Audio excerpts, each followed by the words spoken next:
Sir మీ పేరు? ఆ, సుభాష్ సత్యబోస్ అండి. సుభాష్ చచ్చిపోయారు. చంద్రబాబు నాయుడు వచ్చి 5 నెలలు అవుతుంది కదా, ఎలా ఉందంటారు? బాగానే ఉందండి. ఉమ్. బాగానే ఉంది. అంటే ఏ రకంగా బాగుందంటారు? ఏ రకంగా అంటే పర్వాలేదండి. ఉమ్. ఇది వరకు మీద కొంచెం పర్వాలేదు. ఉమ్. బాగానే ఉందండి. అంటే ఇదివరకు అంటే ఎలా ఉండేది అంతకుముందు? అసలు రావడానికి దారి ఉండేది కాదు కదండి. అన్ని గోతులు గూతులు అన్నీ వేస్తున్నారు. బాగానే ఉందండి. ప్రస్తుతం అయితే బాగానే ఉందండి. ఉమ్. మరి ఈయన వచ్చాక ఏమైనా రోడ్లు వేయడం మార్పు ఏమైనా జరుగుతుందా? జరుగుతుంది కదండి. వేసుకొస్తున్నారు కదా, ఒక్క రోడ్డు వేసుకొస్తున్నారండి. బాగానే ఉంది. మరి ఇస్తానన్న పథకాలు ఎంతవరకు వస్తుందంటారు ఇప్పుడు? అండి ఒకటి వస్తున్నాయి కదండి. ఒకటి వస్తున్నాయి. పెన్షన్ 4000 వస్తుంది. దీపం పథకం వచ్చిందా మట్టి నాకు. ఇంకా అదిగో పిల్లలకు కూడా ఫీజు రియంబర్స్మెంట్ చేస్తారంటే ఈవేళ ఫోన్ చేశారండి. అన్నీ బాగున్నాయండి. బాగా మరి ఉచిత ఇసుక ఇస్తానని చెప్పారు కదా, ఎంతవరకు వస్తుందంటారు? అది ఇంకా కాదండి. అది ఇంకా ఏం రావట్లేదు. అది మాత్రం వాటికి అయితే రావట్లేదు. రావట్లేదు. మరి ముందు రేట్లు తగ్గిస్తాను తగ్గించారు. ఏమో తాగిపోయి తెలుస్తుంది మాకు, అటువంటి ఏం తెలవండి. మరి ఈయన వచ్చాక చంద్రబాబు నాయుడు వచ్చాక నిత్యావసర సరుకులు బాగా పెరిగిపోయినాయి అంటారు. అంటే ఒకవేళ ఎక్కువ పండితే రేట్లు తగ్గుతాయండి. అవి మామూలే కదా. ఇంకా నూనెలో అవి రేట్లు ఎక్కువగా ఉన్నాయండి. అంటే గత ప్రభుత్వంలో రేట్లు పెరిగితే జగన్ అన్న మీద విమర్శించారని చెప్పేసి అంటూ ఉంటారు. ఇంకా ఎన్ని మామూలే అండి. మరి ఇంకా ఎన్ని మామూలే. పర్వాలేదండి. కొంచెం కాయగూరలు అవి కొంచెం పర్లేదు. బాగున్నాయి. కొంచెం తగ్గినాయి. బాగానే ఉందండి. పథకాలు ఇంకా లేడీస్కి ఇస్తానన్న పథకాలు ఏమైనా వస్తున్నాయంట? ఇంకా లేదండి. ఇంకా లేదు. వస్తాయండి. ఒకటి వేసుకొస్తున్నారు మరి.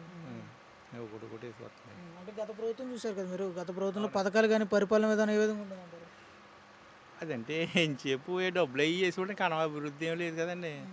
ఏం లేదు. ఒక రోడ్డు వేయలేదు, ఏమీ లేదు. ఇప్పుడు అన్నీ ఒకటి వేసుకొస్తున్నారు.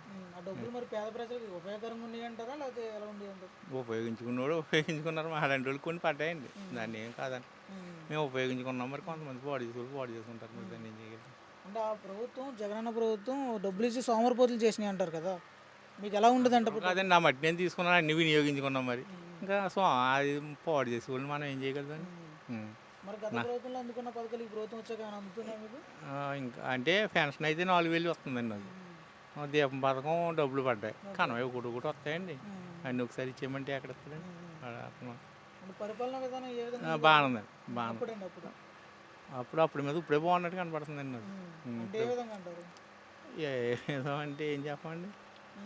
మీరు చూసిన విధానాల్లో ఇలా చేశారు అలా చేశారు అంటారు. సంక్షేమంతో పాటు అభివృద్ధి కూడా అభివృద్ధి లేదండి. అది ఉండగానే ఇప్పుడైతే ఒకటి చేసిపోతున్నారు కదండి. అలా దారి రావడానికి మోటార్ సైకిల్ మీద రావడానికి దారి బాగుండేది కదండి. ఇప్పుడు అన్ని గోతులన్నీ ఒకటి కబిటేస్తున్నారు. బాగుంది. రోడ్ల మీద దృష్టి రోడ్లు వేస్తున్నారండి. ఆదుల్లో 4-5 చోట్ల వేస్తున్నారండి. ఈ ఊరు బాగుంది. మరి పవన్ కళ్యాణ్ గెలిచాక ఎలా చేస్తున్నారంటారు? పవన్ కళ్యాణ్ కూడా మరి చంద్రబాబు నాయుడు చెప్తే అది ఆయన చేస్తాడు. ఆయన మాత్రం ఇంకా మాకు ఆయన వల్ల ఇంకా అంటే పంచాయతీ రాజ్ శాఖ తీసుకున్నారు కదండి ఇప్పుడు చంద్రబాబు పవన్ కళ్యాణ్. పంచాయతీలో ఏమైనా మార్పులు జరగడం ఉందా, అలా ఉందా? ఇంకా ఏమి రాలేదండి. రోడ్లు అదే రోడ్లు అయితే అవుతున్నాయి. డ్రైనేజ్ కూడా చేస్తున్నారండి.